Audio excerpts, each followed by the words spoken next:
Miguel Torres sat in the fourth row of a university auditorium, watching his daughter Valentina walk across the stage to receive her medical degree, and realized, somewhere in the applause, that this was only the third time in her life he'd stood in the same room as her.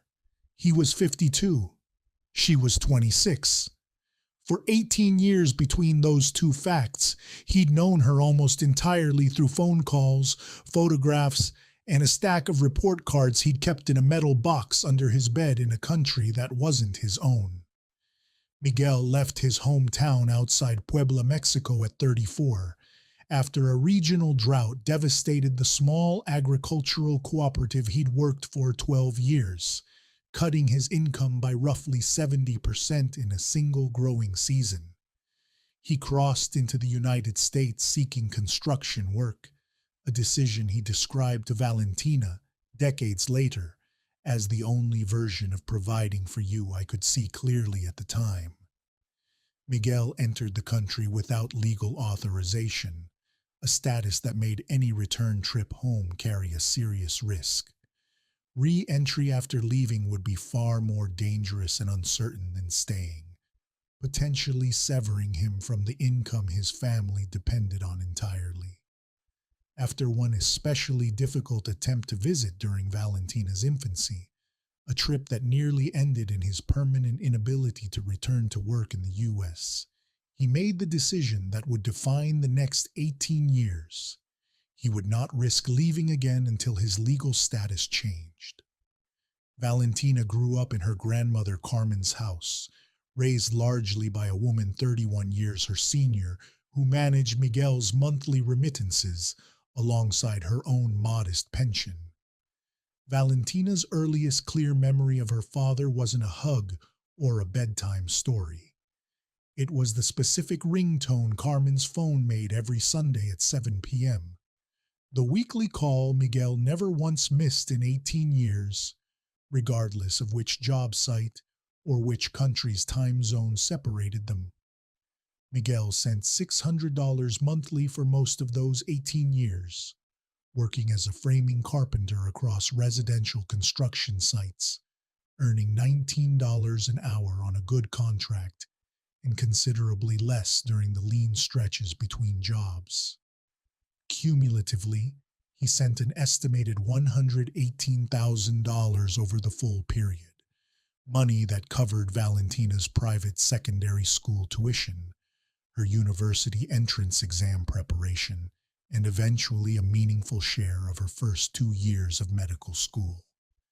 At 41, Miguel suffered a herniated lumbar disc after a fall from scaffolding on a job site, an injury that left him in documented chronic pain for the remainder of his working years.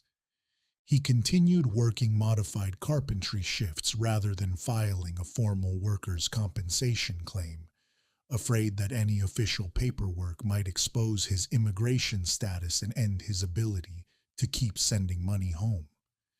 Valentina spent years believing her father's occasional shorter phone calls or tired-sounding voice simply reflected long shifts, unaware until she was well into her 20s that he'd been managing significant untreated physical pain the entire time, a detail Carmen had deliberately withheld at Miguel's own request. At 48, Miguel and 11 co-workers discovered their employer had systematically underpaid overtime wages across 3 years, totaling an estimated $210,000 in unpaid compensation among the crew. A legal aid attorney, Marisol Peña, took the case pro bono through a regional workers' rights clinic, filing a formal wage claim on the crew's behalf. During case intake, Marisol identified that Miguel's cooperation as a witness in the underlying wage theft investigation potentially qualified him for a specific immigration status available to victims of certain workplace crimes who assist law enforcement, a narrow, well-defined legal pathway Miguel had never known existed in his 18 years of avoiding any contact with immigration authorities. Miguel's petition, filed with Marisol's assistance, moved through federal processing for 23 months, a timeline consistent with published average processing times for this specific status category, during which Miguel continued working the same modified carpentry shifts, uncertain whether the outcome would change anything at all. Miguel's status was approved in March, granting him legal authorization to remain and work in the United States, with an eventual pathway toward permanent residency. For the first time in 18 years, boarding a flight home no longer meant risking his ability to return. Miguel flew to Puebla 6 weeks later, landing at an airport he hadn't seen since he was 34, to a daughter who was now 24, and finishing her final year of medical school. Time seemed to stand still in the arrivals hall as he searched the crowd for a face he only recognized from photographs that stopped updating in her early 20s. Valentina had saved every letter, every photograph, and every recorded voicemail Miguel had sent across 18 years, organized by date in a set of binders Carmen had helped her assemble. A physical archive of a relationship built almost entirely through paper and phone lines, which she showed him the first night he was home, unable to find words for much else. During that visit, Valentina, now trained in clinical medicine herself, noticed her father's guarded posture and asked him directly about his back. Miguel finally described the injury in full for the first time, and Valentina, her trembling voice carrying the specific heartbreak of a doctor recognizing preventable suffering in her own father, told him plainly that the pain he'd managed alone for 11 years had likely worsened unnecessarily without proper treatment. Valentina connected Miguel with a spine specialist through her medical school's teaching hospital network, and Miguel underwent a lumbar discectomy 4 months later, a procedure his untreated condition had made considerably more complex than it likely would have been had he sought care a decade earlier.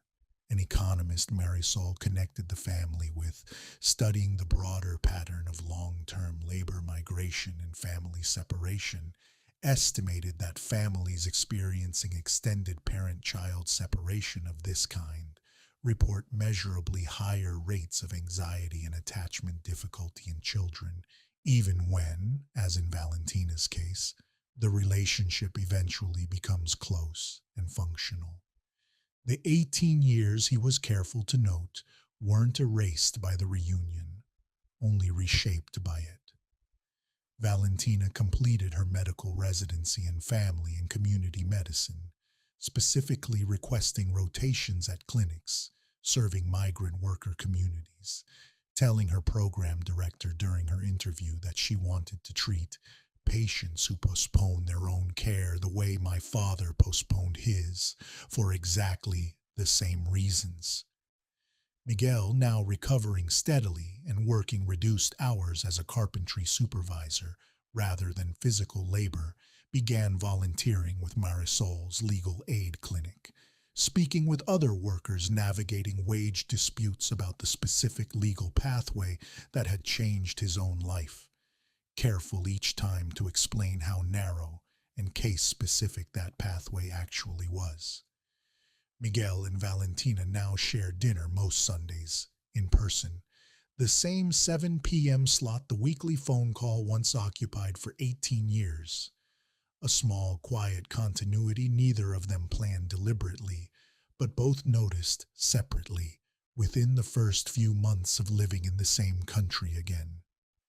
Carmen, now 83, told Valentina once that raising her hadn't felt like standing in for an absent father so much as holding a place open for one.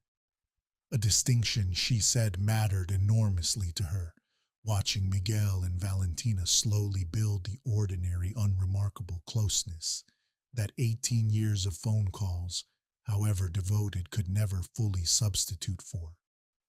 Miguel didn't miss his daughter's childhood because he didn't want to be present for it.